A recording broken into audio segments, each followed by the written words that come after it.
क्या आप भी एक बात को बार-बार सोचती हैं? आपको नेगेटिव थॉट्स बार-बार आते हैं और आप उसे हर तरह से एनालाइज़ भी करती हैं, लेकिन फिर भी कोई डिसीज़न नहीं ले पा रही हैं, तो ये ओवरथिंकिंग है।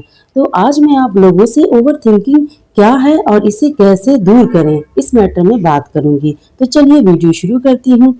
अस्सलाम वालेकुम माय यूट्यूब फैमिली, कैसे हो आप सब? उम्मीद करती हूँ आप सब अच्छे होंगे और अल्हम्दुलिल्लाह मैं भी अच्छी हूँ। तो चलिए आज की वीडियो शुरू करते हैं। बिस्मिल्लाहिर्रहमानिर्रहीम। आज के ज़माने में ओवर थिंकिंग क्यों हो रही है, इसके 8 रीजंस मैं आप लोगों के साथ शेयर करूंगी। फर्स्ट रीजन, इंफॉर्मेशन ओवरलोडेड, यानी ज़्यादा जानकारी। पहले ज़माने में लोगों के पास इंफॉर्मेशन जो होती थी वो लिमिटेड रिसोर्सेज थी उसकी। आज के वक्त में इंटरनेट से हम हज़ारों ओपिनियंस लेते हैं, हज़ारों परफेक्शंस, हज़ारों अपडेट्स लेते हैं। इस वजह से हम छोटी सी चीज़ को लेकर भी इतना सोचने लगते हैं, इतना ज़्यादा कॉन्शियस हो जाते हैं कि उसका डिसीजन लेना बहुत मुश्किल हो जाता है। और सेकेंड रीज़न है फियर ऑफ जजमेंट, यानी लोग क्या कहेंगे। मैं इसके कुछ एग्जाम्पल आपको देना चाहूँगी। जैसे मुझे अपना हुनर दुनिया को दिखाना है, क्या मैं कामयाब हो पाऊँगी? मैं चाहती हूँ अपने पैरों पर खड़े होना, अगर फेल्योर हो गई तो? मुझे लगता है मैं भी कुछ बन पाऊँगी और नहीं बन पाई तो? एक बार शुरू तो करो। नहीं, पहले अच्छी तरह से सोच लेती हूँ, कहीं पछताना न पड़े। इस डर की वजह से लोग डिसीजन पर ओवर थिंकिंग करते हैं। और थर्ड रीजन है ओवर एक्सपेक्टेशन। आज हर कोई, हर आदमी, मेल हो या फीमेल हो, हर आदमी चाहता है कि सक्सेसफुल लाइफ बने अपनी लाइफ में और अपने सारे रिश्ते, दोस्ती, हर चीज को बैलेंस करके चले। इसकी वजह से भी ओवर थिंकिंग होने लगती है और फिर सोचने लगते हैं कि अगर ये करती तो अच्छा होता, अगर वो ना करती तो अच्छा होता। Fourth point, lack of mental rest, यानी अपने दिमाग को आप आराम नहीं दे रहे हैं। वक्त होता है तो मोबाइल पर चैट करने लगते हैं या रील्स देखने लगते हैं या व्हाट्सएप पे चले जाते हैं, इन सब में लग जाते हैं और इस वजह से हम अपने दिमाग को रिलैक्स नहीं कर पाते हैं। और जब दिमाग रेस्ट नहीं करता है तो बार बार वही सोचेगा जो अनरिजॉल्व रह जाता है। और फिफ्थ है कंपैरिजन।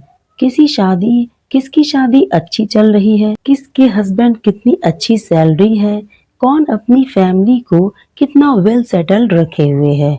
अपने आसपास के लोगों से खुद को कंपेयर करना।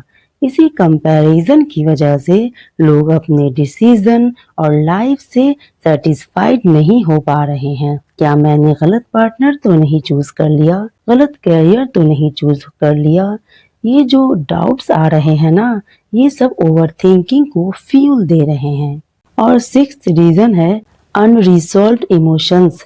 आपके अंदर जो फीलिंग है, गुस्सा है, दुख है और गिल्ट है, इसकी वजह से जो इमोशंस बनते हैं वो बार बार आपके दिमाग में आ रहे होते हैं। आप सोचती हैं कि क्या मैंने ठीक किया या नहीं किया। ये इंटरनल कॉन्फ्लिक्ट आपकी ओवरथिंकिंग को बढ़ा रहे हैं। और एक और रीजन है, ये जो 7वें नंबर पे है, फ्यूचर अनसर्टिनिटी, यानी दुनिया की रफ्तार बहुत तेज हो चुकी है, कुछ भी प्रिडिक्टेबल नहीं है। Job, security, economy, health, relationship, सब में अनसर्टिनिटी दिखने लगती है। तब आपका दिमाग ज्यादा वर्स्ट सोचने लगता है। जब आप फ्यूचर को लेकर ज्यादा प्लानिंग करने लगते हैं तो ओवर थिंकिंग एंजाइटी को बढ़ाने लगता है। और 8 नंबर पे है अवेयरनेस कंट्रोल या कॉन्शियस एफर्ट। जब आप दिमाग को समझने लगेंगी कि दिमाग इतना क्यों सोच रहा है तो आप उस थॉट पैटर्न को ब्रेक करना सीख जाएंगी। Mindfulness, clear communication, practical thinking, इन सब की हेल्प से आप ओवर थिंकिंग को हैंडल करना सीख जाएंगे। अब बात करती हूँ ओवर थिंकिंग को हैंडल कैसे करें। एक ही बात जो दिमाग में बार बार आती रहती है, उसे बंद कैसे करें? तो इसका सॉल्यूशन है तो अब क्या करना है? अपने आप ये सवाल करना है कि मुझे जो थॉट्स आ रहे हैं उसका सॉल्यूशन मैं निकाल पा रही हूँ या नहीं। अगर नहीं तो दिमाग को कहे कि रुक जाओ, ज़रा मैं इसे कॉपी में लिख लूँ, जो ख़्याल बार-बार मुझे आ रहा है। इससे क्या होगा कि दिमाग से जो उनका प्रेशर है ना वो कम हो जाएगा, क्लियरिटी मिलेगी और आप समझ पाएँगे कि ज़्यादातर थॉट्स आपके बेकार थे, रिपिटेटिव थे। एक तरीका और मैं आपसे शेयर करूँगी, जब भी कोई सोच बार-बार आपके दिमाग में आए, तो आप अपने दिमाग से कहें कि अभी तो टाइम नहीं है, किसी वक़्त फ्री होकर सोचूँगा इसके बारे में। तो तुरंत दिमाग को मैसेज जाएगा और दिमाग उस ख़्याल को पॉज़ करेगा।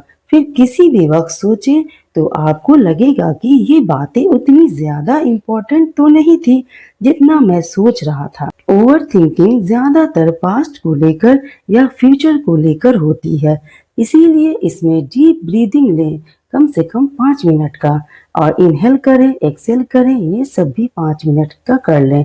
और बॉडी स्कैन मेडिटेशन शुरू करें। जब आपकी सोच बढ़ जाए तो अपने आसपास की चीज़ों पर फोकस करें, प्रेजेंट की चीज़ों को देखें कि आपके आसपास में सामान है, चीज़ें रखी हुई हैं, उन सब पर गौर करने लगे। इससे आपका माइंड प्रेजेंट में आ जाएगा और कुछ करना शुरू करें, एक्शन लें, जो आपको पसंद हो वो करें, अपने अल्लाह से दुआ मांगे, अपने अंदर कॉन्फिडेंस बिल्ड करें।